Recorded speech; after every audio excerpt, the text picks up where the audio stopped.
आप सभी का हमारे YouTube channel internet study club में स्वागत है। आप अगर इस चैनल पर नए हैं तो YouTube channel internet study club को सब्सक्राइब कीजिए, बेल आइकन दबाइए ताकि जो भी वीडियो बनाए वो आप तक सबसे पहले पहुंचे। और इस वीडियो को पूरा देखिए क्योंकि इस वीडियो के लास्ट में इसी वीडियो से संबंधित 5 प्रश्न दिए गए हैं जिसका उत्तर आप कमेंट बॉक्स में जरूर लिखिए, क्योंकि आप जो लिखते हैं वो आपको लंबे समय तक याद रहता है। आइए प्रश्नों की तरफ चलते हैं। पहला प्रश्न है, नक्शा बनाने वाला प्रथम देश कौन था? तो इसका सही जवाब है सुमेरिया। यानी नक्शा बनाने वाला प्रथम देश कौन सा था? तो सुमेरिया था। अगला प्रश्न है, खेतरी महल का निर्माण कब किया गया था? तो इसका सही जवाब है 1770 ईस्वी में। यानी खेतरी महल का निर्माण 1770 ईस्वी में किया गया था। अगला प्रश्न है, कबड्डी किस देश का राष्ट्रीय खेल है? तो इसका सही जवाब है बांग्लादेश का। यानी कबड्डी जो है वह बांग्लादेश का राष्ट्रीय खेल है। अगला प्रश्न है, कबड्डी किसकी देन है? तो इसका सही जवाब है तमिलनाडु का। यानी कबड्डी जो है वो किसका देन है? तो तमिलनाडु का। अगला प्रश्न है, बिहार का सबसे बड़ा तीर्थ स्थल कहाँ है? तो इसका सही जवाब है गया में। यानी बिहार का सबसे बड़ा तीर्थ स्थल कहाँ है? तो गया में है। अगला प्रश्न है, फ्री थ्रो शब्द किस खेल से संबंधित है? तो इसका सही जवाब है बास्केटबॉल। यानी फ्री थ्रो शब्द जो है वह बास्केटबॉल से संबंधित है। अगला प्रश्न है, पुष्प उत्पादन में दूसरा देश कौन सा है? तो इसका सही जवाब है भारत। यानी पुष्प उत्पादन में दूसरा देश विश्व में कौन सा है? तो भारत है। अगला प्रश्न है, चीन WTO का सदस्य देश कब बना? तो इसका सही जवाब है दोहा सम्मेलन 2001 में। यानी चीन जो है वह WTO का सदस्य देश दोहा सम्मेलन 2001 ईस्वी में बना। अगला प्रश्न है, WTO का प्रथम मंत्री स्तरीय सम्मेलन कब और कहां हुआ? तो इसका सही जवाब है सिंगापुर में 1996 ईस्वी में। यानी सिंगापुर में 1996 ईस्वी में WTO का प्रथम मंत्री स्तरीय सम्मेलन का आयोजन हुआ। अगला प्रश्न है, यूरोपीय संघ में कितने देश है? तो इसका सही जवाब है 28। यानी यूरोपीय संघ में कितने देश है? तो 28 देश है। अगला प्रश्न है, यूरो मुद्रा का प्रचलन कब से प्रारंभ हुआ? तो इसका सही जवाब है 1 जनवरी 2002 ईस्वी से। यानी यूरो मुद्रा का प्रचलन जो है वो 1 जनवरी 2002 ईस्वी से प्रारंभ हुआ। अगला प्रश्न है, यूरोपीय अंतरिक्ष एजेंसी की स्थापना कब की गई? तो इसका सही जवाब 1975 ईस्वी में, जो कि पेरिस, फ्रांस के पेरिस में किया गया था यूरोपीय अंतरिक्ष एजेंसी की स्थापना। अगला प्रश्न है, नाफ्टा की स्थापना कब हुई थी? तो इसका सही जवाब 1992 ईस्वी में। यानी नाफ्टा की स्थापना कब हुई थी? तो 1992 ईस्वी में हुई थी। अगला प्रश्न है, नाटो की स्थापना कब हुई थी? तो इसका सही जवाब 1949 ईस्वी में। यानी बेल्जियम के ब्रुसेल्स में। यानी ब्रुसेल्स में ही 1949 ईस्वी में नाटो की स्थापना हुई थी। अगला प्रश्न है, जय हिंद का नारा सुभाष चंद्र बोस ने किस भाषा में दिया था? तो इसका सही जवाब है जर्मन भाषा में। यानी जय हिंद का नारा सुभाष चंद्र बोस ने किस भाषा में दिया था? तो जर्मन भाषा में दिया था। अगला प्रश्न है, ओडिशा का प्राचीन नाम क्या है? तो इसका सही जवाब है कलिंग। यानी ओडिशा का प्राचीन नाम क्या है? तो कलिंग है। अगला प्रश्न है, नंदनकानन वन्यजीव अभयारण्य जो सफेद चीता के लिए प्रसिद्ध है कहाँ स्थित है? तो इसका सही जवाब है भुवनेश्वर, जो कि उड़ीसा में है। और इसी भुवनेश्वर में नंदनकानन वन्यजीव अभयारण्य स्थित है।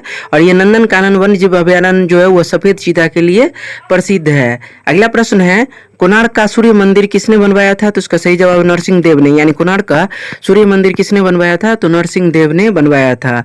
अगला प्रश्न है, पुरी के जगन्नाथ मंदिर को किसने बनवाया था? तो इसका सही जवाब है ययाति द्वितीय ने। यानी पुरी के जगन्नाथ मंदिर का निर्माण ययाति द्वितीय ने करवाया था। अगला प्रश्न है, राजघाट बांध कौन सी नदी पर बना है? तो इसका सही जवाब बेतवा नदी पर। यानी राजघाट बांध जो है वह बेतवा नदी पर बना है। अगला प्रश्न है, दंगल फिल्म के निर्देशक कौन है? तो इसका सही जवाब है नितेश तिवारी। यानी दंगल फिल्म के निर्देशक कौन है? तो नितेश तिवारी हैं। अगला प्रश्न है, एन अनसुटेबल बॉय पुस्तक के लेखक कौन है? तो इसका सही जवाब है करण जौहर। यानी एन अनसुटेबल बॉय जो पुस्तक है इसके लेखक कौन है? तो करण जौहर हैं। अगला प्रश्न है, तहकीक ए हिंद में कितने अध्याय हैं? तो इसका सही जवाब है 80। यानी तहकीक ए हिंद में कितने अध्याय हैं? तो 80 अध्याय हैं। अगला प्रश्न है, ईस्ट इंडिया कंपनी के प्रथम गवर्नर जनरल कौन थे? तो इसका सही जवाब है टॉमस स्मिथ। यानी ईस्ट इंडिया कंपनी के प्रथम गवर्नर जनरल कौन थे? तो टॉमस स्मिथ थे। अगला प्रश्न है, किस ग्रंथ को द्वाश्रय के नाम से भी जाना जाता है? तो इसका सही जवाब है कुमारपाल चरित को। यानी कुमारपाल चरित को ही द्वाश्रय के नाम से भी जाना जाता है। अगला प्रश्न है, मुंबई गोल्ड कप किस खेल से संबंधित है? तो इसका सही जवाब है हॉकी। यानी मुंबई गोल्ड कप जो है वह किस खेल से संबंधित है? तो हॉकी से संबंधित है। अगला प्रश्न है, ग्रैंड कैन्योन किस नदी पे है? तो इसका सही जवाब है कोलोराडो नदी में। यानी ग्रैंड कैन्योन जो है वह कोलोराडो नदी में स्थित है। अगला प्रश्न है, 1857 की क्रांति में असम का नेतृत्व किसने किया था?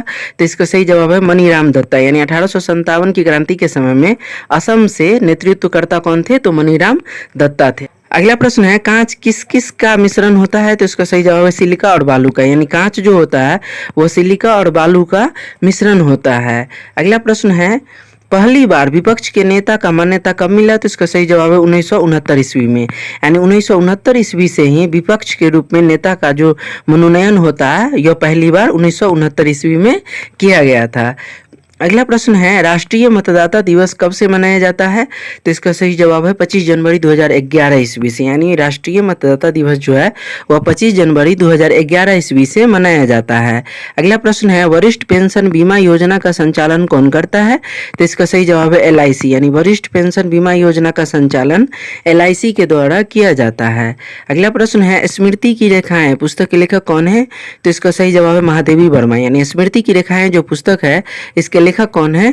तो महादेवी वर्मा। अगला प्रश्न है, पुस्तक द कराची डिसेप्शन के लेखक कौन है? तो इसका सही जवाब है शत्रुजीत नाथ। यानी पुस्तक जो द कराची डिसेप्शन है इसके लेखक कौन है? तो शत्रुजीत नाथ हैं।